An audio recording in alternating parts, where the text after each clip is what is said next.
आज की वीडियो में हम आपसे बात करने जा रहे हैं बीटीसी कोर्स के बारे में। ये एक टीचिंग से रिलेटेड कोर्स होता है जिसकी मांग बहुत ही ज्यादा बढ़ती हुई नजर आ रही है। अपनी बैचलर डिग्री को पूरा करने के बाद अगर आप टीचिंग प्रोफेशनल में आने की योजना बना रहे हैं तो ये कोर्स आपके लिए बहुत ही ज्यादा फायदेमंद साबित हो सकता है।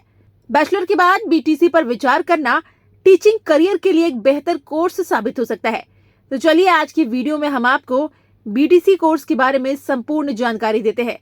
तो पूरी जानकारी प्राप्त करने के लिए वीडियो में आखिरी तक बने रहें। बीटीसी कोर्स क्या होता है?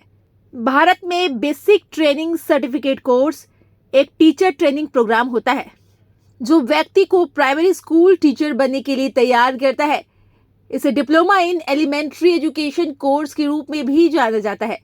ये प्रोग्राम आमतौर पर उन व्यक्तियों के द्वारा किया जाता है जो प्राइमरी स्कूल लेवल मतलब कि कक्षा 1 से 8वीं तक पढ़ने की इच्छा रखते हैं।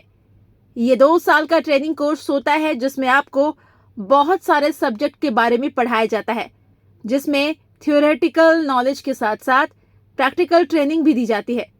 बीटीसी कोर्स को पूरा करने के बाद गवर्नमेंट स्कूल, प्राइवेट स्कूल और अन्य एजुकेशनल इंस्टीट्यूट के अंदर प्राइमरी लेवल के टीचर के रूप में काम किया जा सकता है। बीटीसी कोर्स कितने साल का होता है? बीटीसी कोर्स 2 साल का होता है जिसके अंदर आपको 4 सेमेस्टर दिए जाते हैं। हर एक सेमेस्टर 6 महीने का होता है।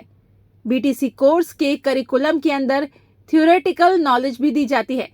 इसी के साथ साथ आपको प्रैक्टिकल ट्रेनिंग भी दी जाती है जिसके जरिए आप विद्यार्थियों को संभालना सीख जाते हैं और हेड्स ऑन एक्सपीरियंस भी प्राप्त कर लेते हैं। बीटीसी कोर्स करने के लिए योग्यता। अगर बीटीसी कोर्स करने के बारे में आप विचार कर रहे हैं तो विद्यार्थी को किसी भी डिसिप्लिन के अंदर ग्रेजुएट को पूरा करना होता है। इसके लिए कम से कम स्टूडेंट्स के पास 45% से लेकर 50% अंक होने चाहिए। अगर आप ग्रेजुएशन में इतने अंक प्राप्त कर लेते हैं तो इस कोर्स में अप्लाई करने के योग्य हो जाते हैं। बीटीसी कोर्स करने के लिए स्टूडेंट की उम्र कम से कम 18 साल होनी चाहिए। कुछ कॉलेज और यूनिवर्सिटी ऐसे होते हैं जो इस कोर्स को करने के लिए एंट्रेंस परीक्षा लेते हैं। बीटीसी कोर्स के लिए एंट्रेंस एग्जाम की लिस्ट। जैसा कि हम आपको बता चुके हैं, बीटीसी कोर्स अगर आप करना चाहते हैं तो कुछ कॉलेज और यूनिवर्सिटी इसके लिए एंट्रेंस एग्जाम लेती है, जैसे कि UP JEE, IGNOU entrance exam, BHU UET, IPU set. BTC course में कितने सब्जेक्ट होते हैं? Semester 1 foundation of education, child development and philosophy, school curriculum and assessment, language Hindi या इंग्लिश। सेमेस्टर 2 लैंग्वेज संस्कृत या Urdu, teaching of specific subject, communication skills and ICTC in education, school management and exclusive education. Semester 3 content come methodology of specific subject, health environment and population education, guidance and counselling, work experience practical. Semester 4 school internship, action research project, education in diverse settings, professional ethics and values in education. BTC course में admission लेने के लिए प्रक्रिया। अगर आप BTC course में admission लेना चाहते हैं तो अंडर ग्रेजुएशन में आपके पास 50% अंक होनी चाहिए। इसके बाद विद्यार्थी को रिसर्च करना होता है, कॉलेज और सेलेक्ट करना होता है। सेलेक्ट करने के बाद विद्यार्थी को एप्लीकेशन फॉर्म भरना होता है। इसमें आपको जरूरी डॉक्यूमेंट और एप्लीकेशन फीस जमा करनी होती है। इसके बाद जिस कॉलेज को सेलेक्ट किया है, अगर उसमें एडमिशन लेने के लिए एंट्रेंस परीक्षा है तो उसे देनी पड़ती है। एंट्रेंस एग्जाम क्वालिफाई करने के बाद ही आपका एडमिशन होता है। इस बात का जरूर ध्यान रखें, कुछ कॉलेज के अंदर एडमिशन डायरेक्ट हो जाता है, लेकिन कुछ कॉलेज के अंदर मेरिट लिस्ट के हिसाब से एडमिशन होता है। इसलिए क्वालिफाई करने के बाद मेरिट लिस्ट देखनी पड़ती है। कुछ कॉलेज के अंदर एडमिशन काउंसलिंग सेक्शन भी जारी किया जाता है। एक बार सिलेक्शन हो जाने के बाद विद्यार्थी को कॉलेज में जाकर डॉक्यूमेंट वेरिफिकेशन भी करना होता है। इसके बाद फीस जमा करनी होती है।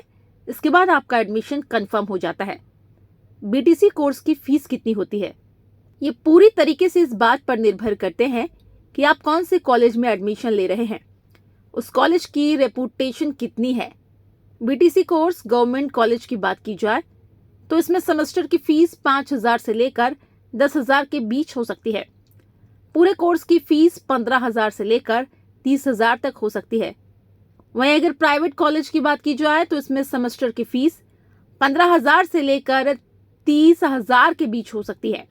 बीटीसी कोर्स करने के बाद जॉब की list: primary school teacher, assistant teacher, nursery teacher, junior teacher, elementary school teacher, educator, teaching assistant, subject teacher, pre school teacher, special education teacher. BTC course करने के बाद जॉब के बाद की सैलरी: बीटीसी कोर्स करने के बाद सैलरी पूरी तरह से आपकी नौकरी के ऊपर निर्भर करती है कि आप किस जगह पर कौन सी नौकरी कर रहे हैं और आपको कितना अनुभव हो चुका है। बीटीसी कोर्स करने के बाद शुरुआती सैलरी की बात की जाए तो आपको 10,000 से लेकर 25,000 तक प्रति महीना सैलरी मिल सकती है।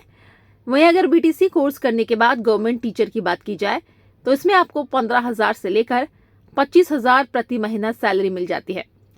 बीटीसी कोर्स करने के बाद प्राइवेट स्कूल टीचर की बात की जाए तो वहां पर 10,000 से लेकर 20,000 तक प्रति महीना सैलरी दी जा सकती है।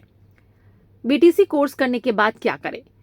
बीटीसी कोर्स करने के बाद विद्यार्थी primary school teachers, special needs teacher, early childhood care और एजुकेशन टीचर, ट्यूटर जैसी नौकरियां कर सकते हैं। इसी के बाद अगर बीटीसी कोर्स पूरा करने के बाद स्टूडेंट आगे की पढ़ाई करना चाहते हैं तो इसके लिए डीएड, बीएड और अन्य डिप्लोमा सर्टिफिकेट लेवल के कोर्स कर सकते हैं। इसके अलावा विद्यार्थी अपना career content developer, instructional designer, educational consultant के रूप में भी बना सकते हैं। उम्मीद करते हैं आपको हमारी वीडियो पसंद आई होगी। आज की वीडियो में हमने आपको बीटीसी कोर्स के बारे में संपूर्ण जानकारी दी है। अगर आपको ये वीडियो अच्छी लगी हो तो इसे लाइक करें, सब्सक्राइब करें और शेयर करना बिल्कुल ना भूलें।